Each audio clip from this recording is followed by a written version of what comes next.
Hello guys, today we will discuss another important topic, that is liver cirrhosis. Myself Dr. Nidhi, and let's begin.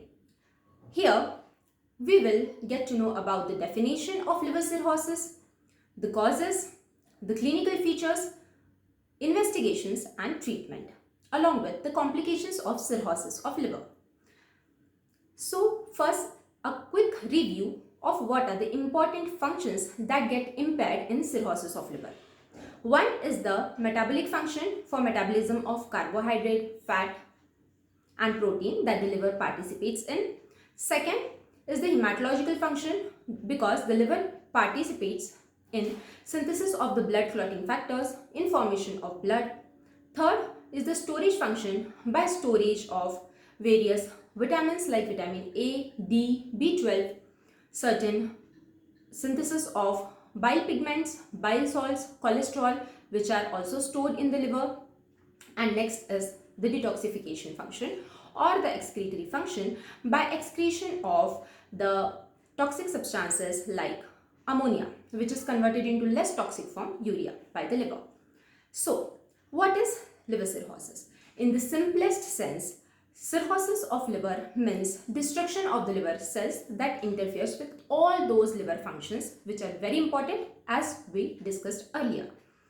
Now what are the causes that leads to destruction of this liver cells, that is liver cirrhosis? The simplest way to remember the first four causes is A, B, C, D, as we did in the previous video of pancreatitis. So A for alcoholic cirrhosis, which is caused due to heavy alcohol intake. Second is the biliary cirrhosis, due to biliary tree related issues. Third is the C for cardiac cirrhosis, due to heart failure.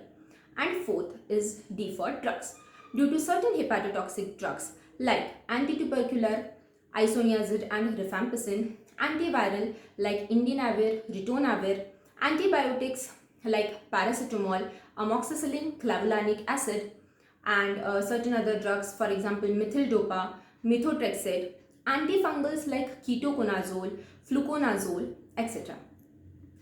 So apart from these four most important causes, that is alcohol, B for biliary, C for cardiac and D for drugs, there are certain other causes like viral hepatitis, which is caused due to infection by hepatitis A virus or hepatitis B virus, hepatitis C virus, or autoimmune hepatitis.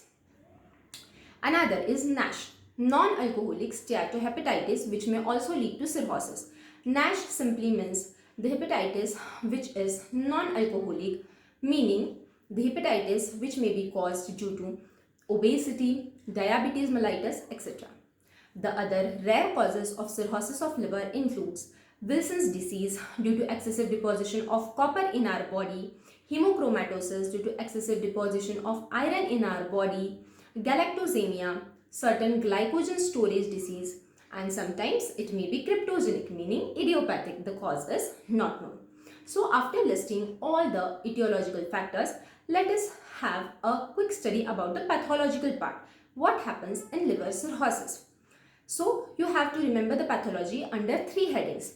First is fibrogenesis, that is fibrosis. Second is nodulogenesis, that is formation of new nodules, regenerating nodules. And the third is vasculogenesis, that is vascular reorganization. So first, fibrogenesis. It is the fibrosis of the liver cells. After necrosis, there is fibrosis of the liver cells due to increased synthesis of type 1 and type 3 collagen fibrils.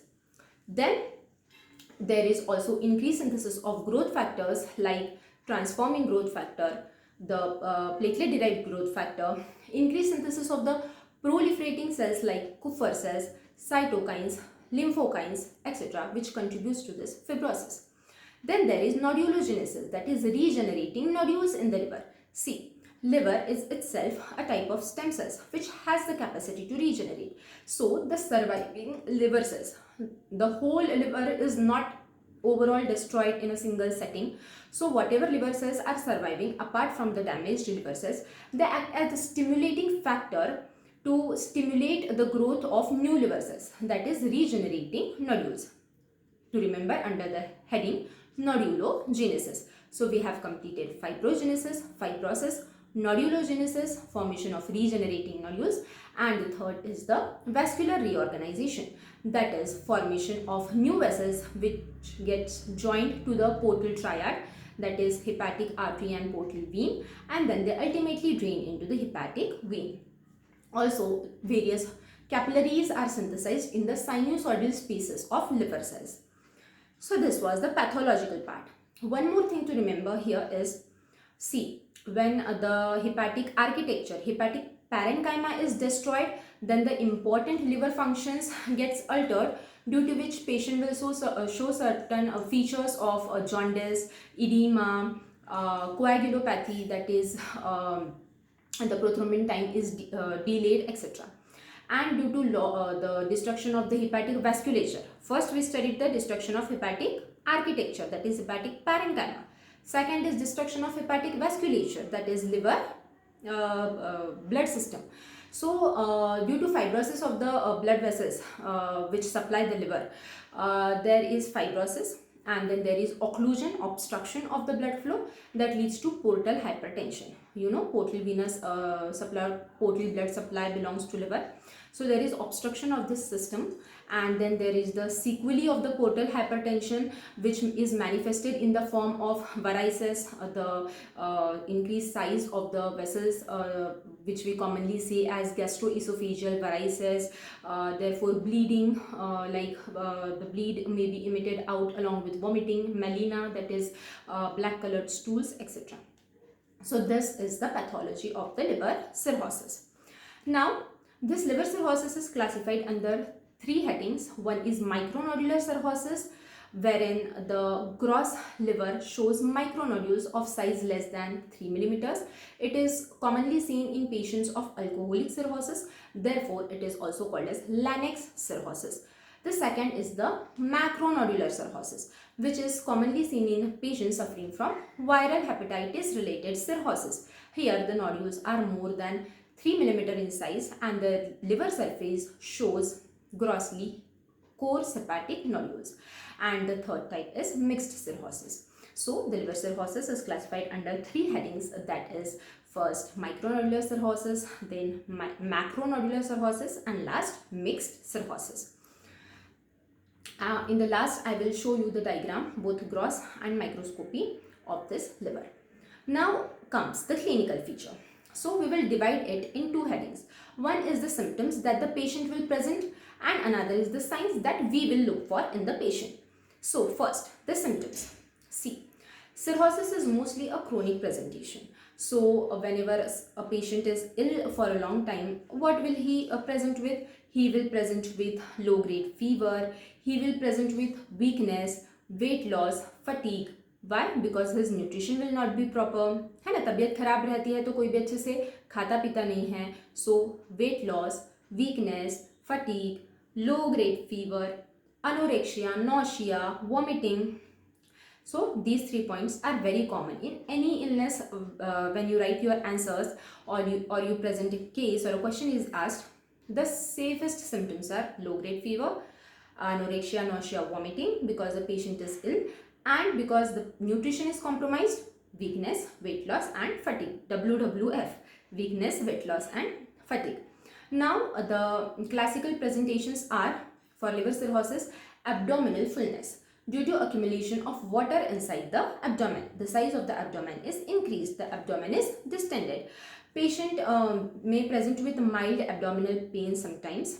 Patient presents with the hemorrhagic tendencies like easy bruising, purpura, epistaxis, that is bleeding from nose, or females may present with menorrhagia, that is increased blood flow during their menstrual cycles. All is due to the hematological compromise that the liver face.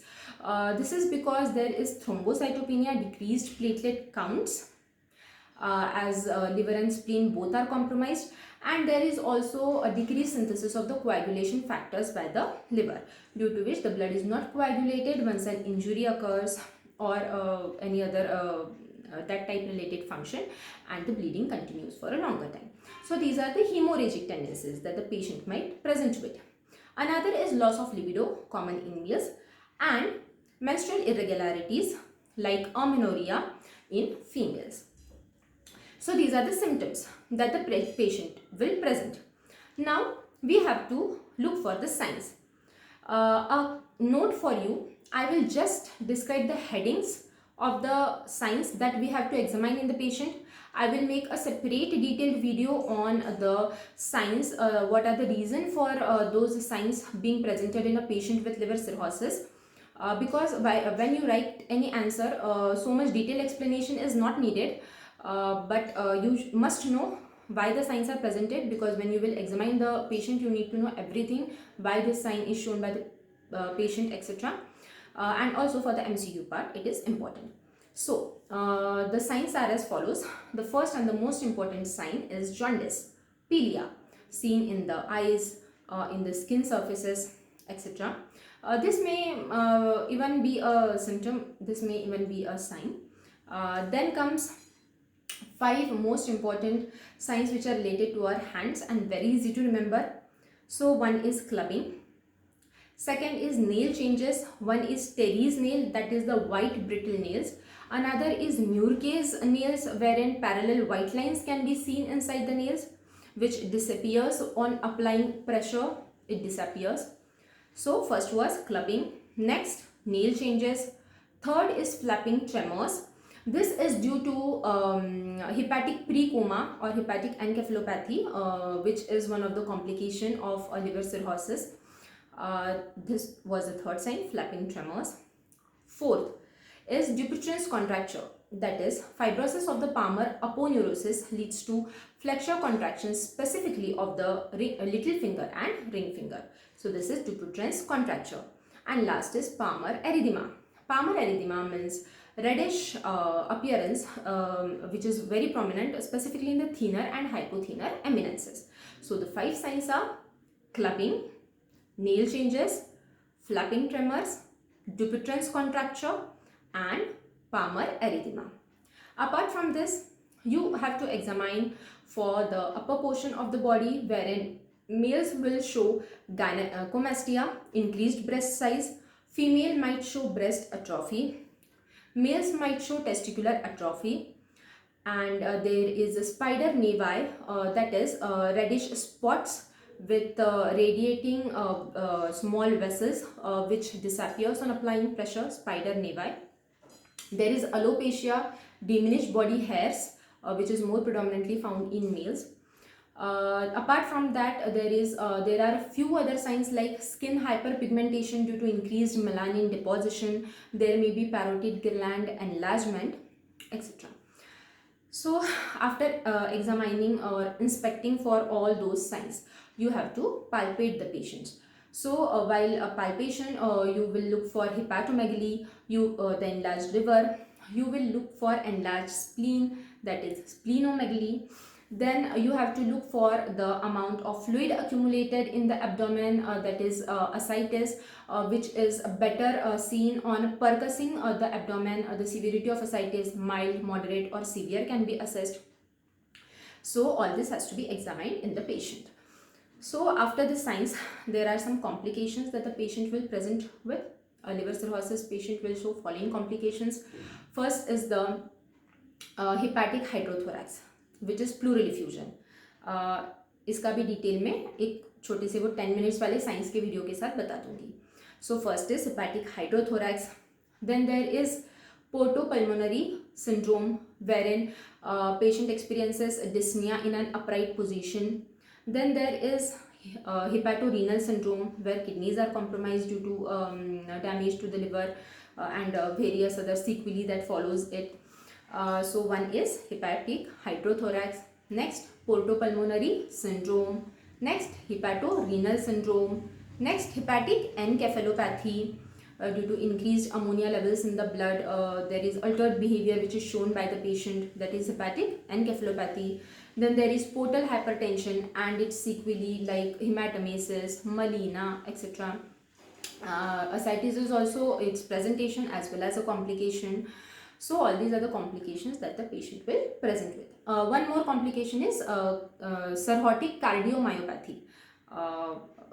So all these are the complications. Now let's know about the investigations. So in a cirrhosis patient, you have to investigate the CBC, that is the complete blood cell, the LFTs, liver function test, the KFTs, kidney function test for any kidney impairment, and various other tests that I will discuss. So in CBC, low hemoglobin level evidence called as anemia. The WBC count may be either decreased leukopenia, or if there is an infection, it may be increased leukocytosis. Then the platelets are decreased, that is thrombocytopenia. All this can be investigated in CBC. Now in LFTs, you have to look about the raised serum bilirubin level. In that, whether the direct bilirubin is raised or the indirect bilirubin is raised, values of SGOT, SGPT, values of alkaline phosphatases, albumin levels, globulin levels. So those 7 tests has to be performed while doing LFTs. First and the most important is serum bilirubin, direct bilirubin, indirect bilirubin, albumin, globulin, SGOT, SGPT, and one more alkaline phosphatases. Now, remember that albumin in a cirrhosis patient is decreased because of impaired protein synthesis. The albumin is also impaired, albumin levels are impaired, the albumin is decreased, and the globulin is increased. This is due to indirect stimulation of the reticuloendothelial system, which is to increased globulin. So when we calculate the albumin is to globulin ratio, popularly called as A is to G ratio, it is altered. So this is all about the LFTs. All other LFTs are raised, like bilirubin will be raised, OTPT, SGOT, SGPT will be raised, and alkaline phosphatases may be raised, etc. Apart from this, we have to perform the kidney function test, the serum creatinine, the blood urea levels, etc. We have to examine for the ammonia levels in the body to diagnose hepatic encephalopathy. We have to calculate or send a test for prothrombin type, which is delayed in patient of a cirrhosis, because then he will present with those hemorrhagic tendencies. Then we have to investigate we have to investigate for the serum electrolytes like the sodium, potassium, phosphate levels, magnesium levels, which are altered. Mostly there is hypokalemia, hyponatremia, hypomagnesemia, hypophosphatemia. So all those are the metabolic abnormalities. There may be a respiratory alkalosis shown by the patient due to central hyperventilation. So all these investigations has to be performed. Blood investigations, serum investigations. Now, apart from this, coming to the radiological part, you have to perform the most important test, sonography of the liver, ultrasonography, USG.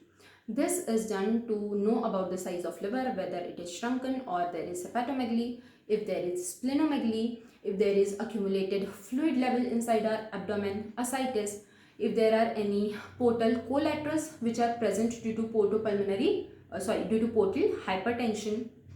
So that is the ultrasonography.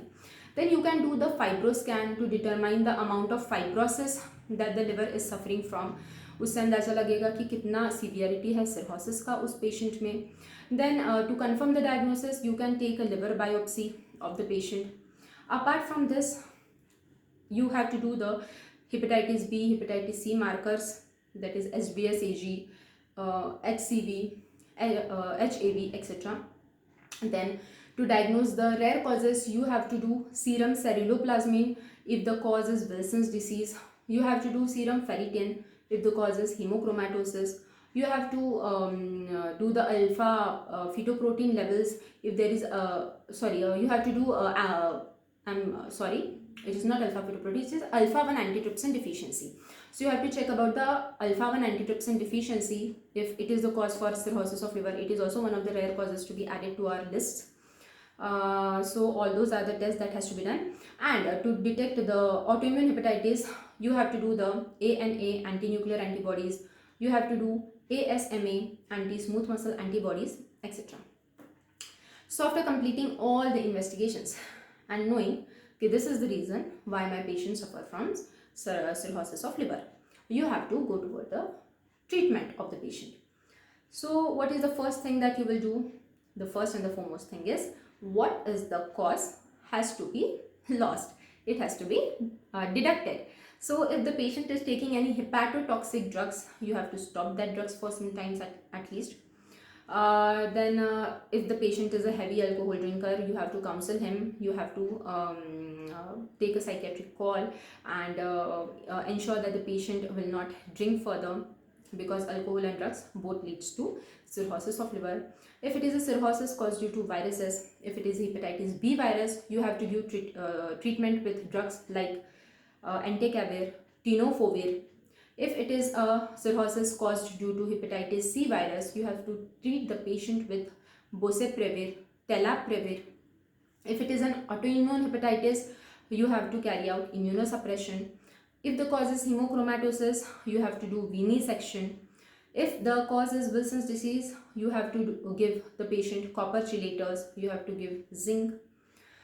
So likewise the treatment goes on. If the cause is rare, you have to treat specifically.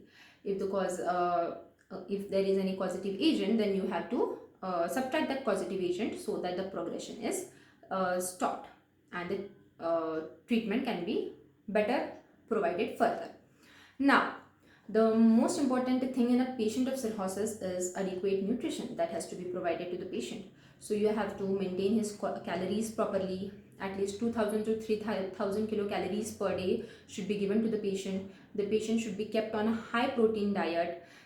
He should be kept on a salt restricted low salt diet, specifically if the patient is suffering from ascites. Then multivitamin supplementation can be given to the patient. So all this is the treatment part. And the last thing is the complications, which also has to be treated simultaneously in a patient of cirrhosis. For example, if apart from liver cirrhosis, the patient is suffering from portal hypertension and is sequelae gastroesophageal varices, then apart from treating the cirrhosis, you have to treat this cause, that is the gastroesophageal varices wala cause as well, wherein EVL, that is endovenous ligation of the varices, is done. The bands are applied, the vessels are ligated so that the hematemesis is stopped, the patient is relieved from that symptom, etc. So this was everything about the cirrhosis of liver. And regarding the gross and the microscopy, that is the diagram which will help you to gain few extra marks, is as follows. So pardon me for my bad writing and bad diagrams, but hope it will be of some use to you. Have a screenshot of this. If it is visible to you, have a screenshot. Otherwise what I will do is, I will take a PDF of this photo and I will send it to you. I have drawn it here. I will send it to you on my Telegram channel. Kindly join it. So here our topic ends. Hope you liked it and have a nice day. Bye, doctors.